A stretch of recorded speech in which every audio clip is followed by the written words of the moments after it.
Bonjour à tous, je suis très heureux de vous accueillir, heureux de pouvoir intervenir à l'occasion de cet écomarché qui se déroule dans l'enceinte de l'Institut français du Cameroun. Tout d'abord, un grand merci à Camille Austin, chargée de mission recherche et environnement à l'ambassade de France du Cameroun, de nous avoir associés à ce grand temps fort qui, j'espère, va aussi vous apporter des pistes de réflexion sur la valorisation des produits forestiers non ligneux. Dans un format d'une quinzaine de minutes, je vais vous présenter un retour d'expérience consacré à la thématique de la propriété intellectuelle et comment le volontariat s'est saisi de cette thématique pour accompagner des axes de valorisation des produits forestiers non ligneux. Ensuite, je laisserai la parole à une volontaire de Tropical Forest and Rural Development et aux représentants de son entreprise sociale, qui vous présenteront leur contribution au développement de chaînes de valeur et à la commercialisation. Alors, en premier lieu, peu de personnes le savent, mais Yaoundé est le siège de l'Organisation africaine de la propriété intellectuelle. Avec 17 États membres, c'est la deuxième plus ancienne organisation panafricaine de la région, fondée en 1962, juste après Air Afrique en 1961. Ce qui veut dire qu'en 2022, on est arrivé à 60 ans de propriété intellectuelle sur le continent et que des labels africains ont justement pu prendre leur essor. Pour bien comprendre les enjeux de propriété intellectuelle, je vais vous proposer de s'envoler et de voyager dans différents univers. Vous le savez sans doute, mais le musée du Quai Branly à Paris accueille actuellement une programmation culturelle très ambitieuse sur la route des chefferies du visible à l'invisible. Et aujourd'hui, je vous propose de marcher en quelque sorte sur la route des forêts et d'explorer comment il est possible de passer du visible à l'invisible sur le plan de la création de valeur.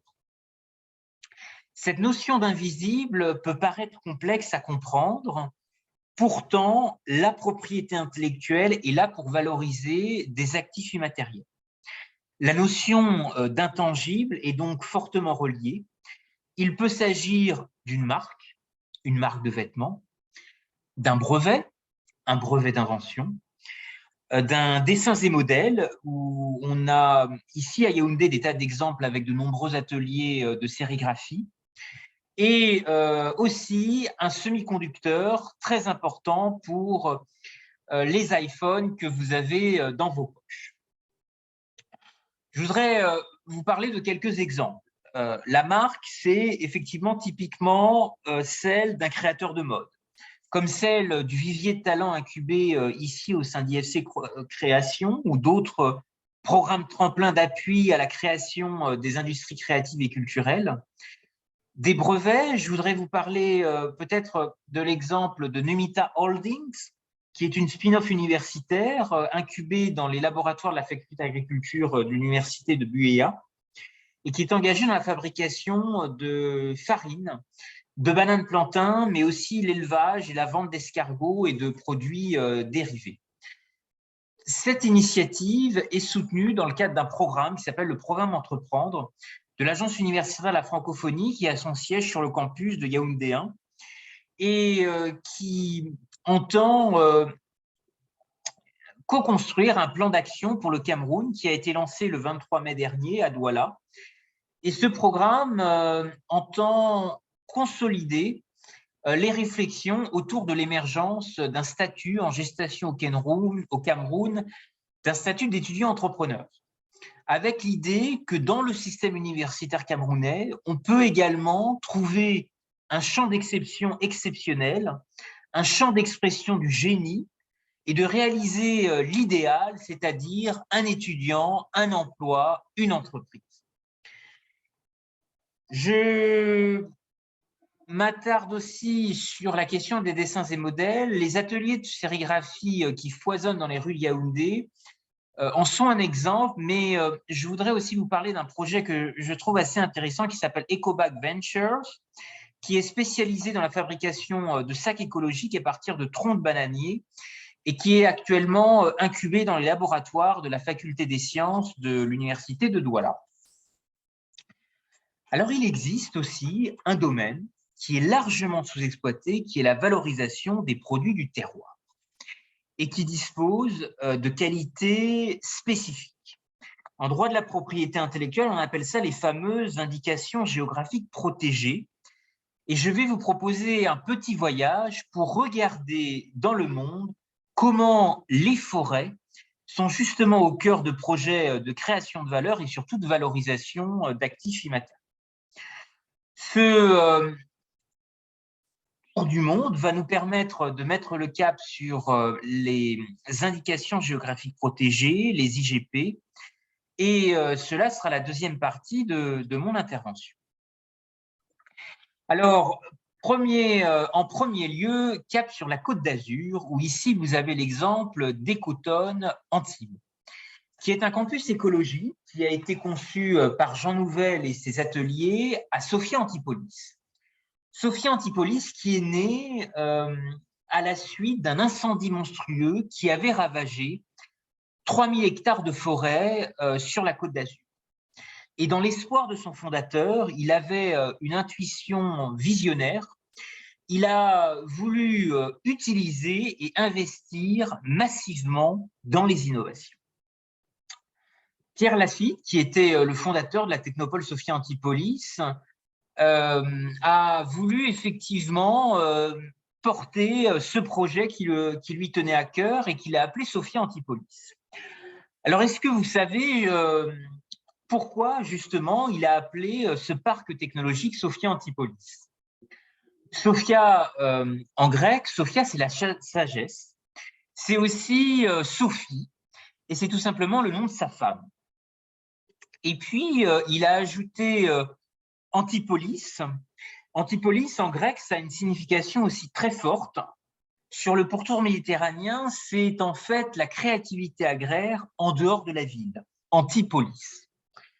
Et c'est justement un élément extrêmement fort qui a tout son sens ici parce qu'il est en train d'émerger une technopole camerounaise à Ouassababouté et qui va justement cibler un certain nombre d'activités, la production et la transformation de céréales, de tubercules, de plantains, les fruits, le développement aussi d'huiles essentielles et aromatiques, et puis des produits aussi dérivés, notamment autour du cacao. Je voudrais vous parler d'un deuxième exemple. Vous avez ici un personnage assez atypique qui s'appelle René Monory. Vous l'avez ici en photo lorsqu'il était enfant et déjà passionné de sport automobile. René Monory, c'est un garagiste devenu ministre et qui a nourri aussi beaucoup de prospectives, de projets en échangeant avec un certain nombre de grands leaders africains. Et vous avez ici une photo lors de sa rencontre avec le président Mandela. Il a voulu créer un parc qu'il a appelé le Futuroscope et qui était dédié autour des technologies de l'information et de la communication. Et pour lui, dans sa vision, c'est ce qui allait changer le monde finalement. C'est la manière dont on allait utiliser Internet, la manière dont on allait utiliser des contenus, qu'on allait publier en ligne et que surtout qu'on utiliserait aussi la force des images pour communiquer demain. Ce projet a remporté un grand succès. Il a vu le jour en 1987. Et en fait, René Monory a été ministre français de l'Éducation, président du Sénat, et il a voulu créer un deuxième projet qui, malheureusement, a été une aventure inaboutie et qui s'appelait le Naturascope et qui voulait cette fois-ci parler de nature et notamment apporter un lieu qui soit véritablement dédié à l'éducation environnementale. Je continue en vous parlant aussi d'une actualité. La France va accueillir des Jeux olympiques de la recherche végétale qui vont se dérouler au mois d'août et qui vont être un grand rendez-vous mondial dans une grande capitale d'horticulture en Europe, qui est la ville d'Angers. Dans son ouverture avec l'Afrique, cette ville est jumelée avec la ville de Bamako au Mali. Et les deux villes ont créé ensemble ce qui s'appelle une maison du projet, dans lequel l'idée est de faire partager, si vous voulez, des dynamiques croisées africaines et européennes et œuvrer ensemble justement dans des pistes d'intelligence croisées autour de la recherche végétale, parce qu'il y a ici des semences, des graines qui sont des trésors et sur lesquels il est possible d'améliorer les rendements, de faire progresser la nutrition santé, de développer de nouvelles vertus également agronomiques, mais aussi thérapeutiques et voire même pharmaceutiques. Je vais terminer par vous présenter aussi d'autres exemples européens. Ici, vous aviez Biotopia, l'alliance du littoral et de la forêt. Ça a un sens tout particulier autour des efforts qui sont menés ici au Cameroun dans le domaine de la biodiversité marine. Vous savez que les mangroves sont un trait d'union exceptionnel entre le monde du littoral, mais aussi celui de la forêt, en particulier dans le secteur de Kribi, tout autour de Douala. Et il y a aussi d'autres feuilles de route qui sont développées par un certain nombre de coopérations dans le champ de la coopération décentralisée, avec des acteurs territoriaux et notamment sur de l'innovation circulaire, une feuille de route qui s'appelle Neoterra et qui est développée par la région Nouvelle-Aquitaine et qui vient récemment de dévoiler une stratégie biomasse qui s'intéresse à toutes les ressources potentiellement disponibles. La forêt, le bois est assimilé, mais aussi également beaucoup de déchets et de résidus de l'industrie. Et là encore, ce que je trouve intéressant, c'est qu'on a très bien identifié au Cameroun comment aussi transformer souvent un problème en opportunité. Et je repense souvent aux industries brassicoles qui, en fait, ont aussi très bien vu comment les déchets de la bière pouvaient être une mine d'or exceptionnelle pour développer des bâtons alimentaires et y compris des éléments intéressants dans le domaine de la nutrition. On va basculer maintenant en Asie, en Extrême-Orient, et je voudrais vous parler ici de l'exemple tout particulier qui est développé dans une île qui s'appelle Taïwan, où s'expérimentent des food forests, c'est-à-dire des forêts alimentaires, des forêts comestibles en ville, sur des espaces publics, avec une participation citoyenne, en coopération avec les gouvernements locaux et avec le support de financement d'entreprises privées pour les mener à bien. Le design de ces food forests, ces forêts comestibles, a débouché sur des activités de fabrication des sols avec des déchets, de boissons fermentées à partir de produits de cette food forest, mais aussi de nouveaux produits comme du dentifrice naturel. Et vous avez un projet notamment développé à Taipei. Taipei qui a mis en œuvre le projet Ferment the City. Il s'agit de réutiliser, de trouver des réutilisations à certains déchets de la ville à travers les processus de fermentation organique et sociale, et par exemple utiliser le sous-produit de fabrication du lait de soja, de transformer des déchets plastiques en objets utiles, le tout en impliquant la population locale pour créer du lien social. Alors, est-ce qu'à l'avenir, on arrivera justement, dans cet écosystème de la création, à imaginer de grandes villes afrofuturistes? Est-ce que Yaoundé, est-ce que Douala sera demain un grand Vancouver africain de l'agroforesterie? Est-ce que Yaoundé sera une grande Tel Aviv de l'Afrique qui innove, avec une capacité à explorer de nouveaux enjeux d'innovation, d'agriculture régénérative et de forêts connectées et comestibles grâce aux nouvelles technologies? Ici, vous avez en photo une jeune Française qui s'est investie dans une ONG taïwanaise qui s'appelle Eco Together et qui, à la suite de sa mission, en fait, a écrit un ouvrage qui est très intéressant et qui est consacré à toutes les techniques de permaculture. La permaculture peut intéresser tout le monde. Si quelqu'un me dit « Ah bah chez moi, j'ai pas de jardin », bah ça tombe bien parce que même dans sa salle de bain, on peut faire pousser du bambou. Même dans sa cuisine, on peut trouver un petit coin pour faire pousser de la menthe. Et plein de micro-projets, de micro-idées sont possibles autour de ça. Je vous propose de continuer avec un petit détour par l'exposition universelle de Dubaï, où la forêt a été aussi mise en lumière comme une métaphore de co-création, et tout particulièrement dans le cadre du pavillon Suède, mais aussi d'autres pays s'étaient mobilisés sur ce sujet, la Biélorussie, des pays africains, des pays également nord-américains, et je pense en particulier au Canada. Et cette étape de co-création, elle a été aussi très soutenue à Dubaï dans le cadre de cette exposition universelle par la mise en place d'un pavillon des femmes, qui a été une innovation qui renouait avec l'exposition universelle de Chicago, où cette idée avait été mise en place par justement une mécène philanthrope franco-américaine, Bertha Honoré Palmer,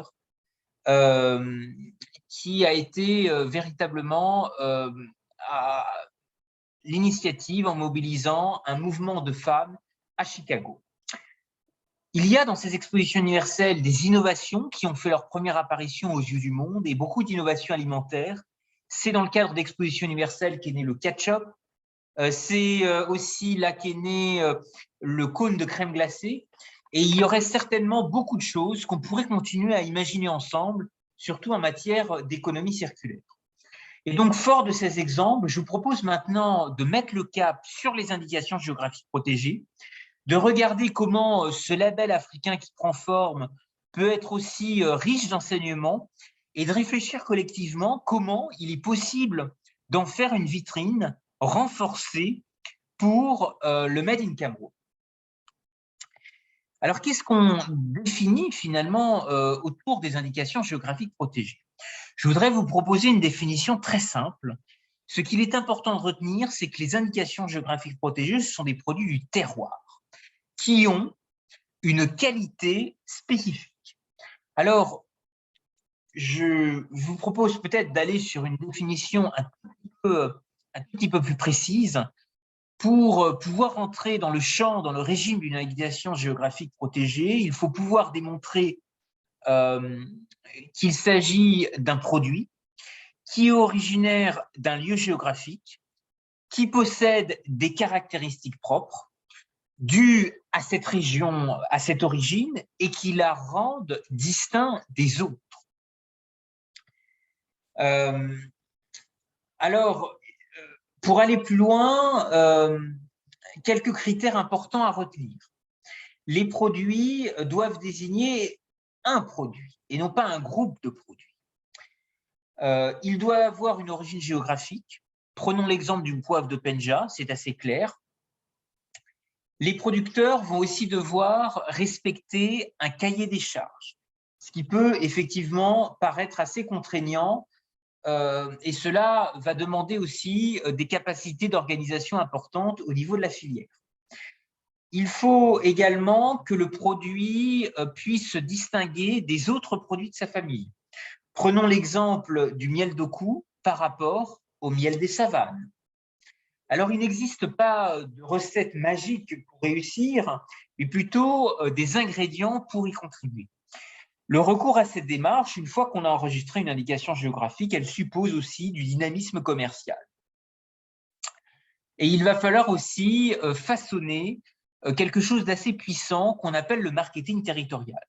Ce marketing du territoire, il va dans un sens associer des acteurs privés, mais également mettre dans la dynamique des acteurs publics.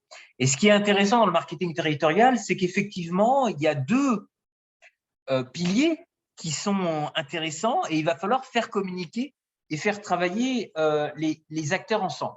Et ça, ce n'est pas évident. Ça suppose une bonne répartition des pouvoirs dans la filière.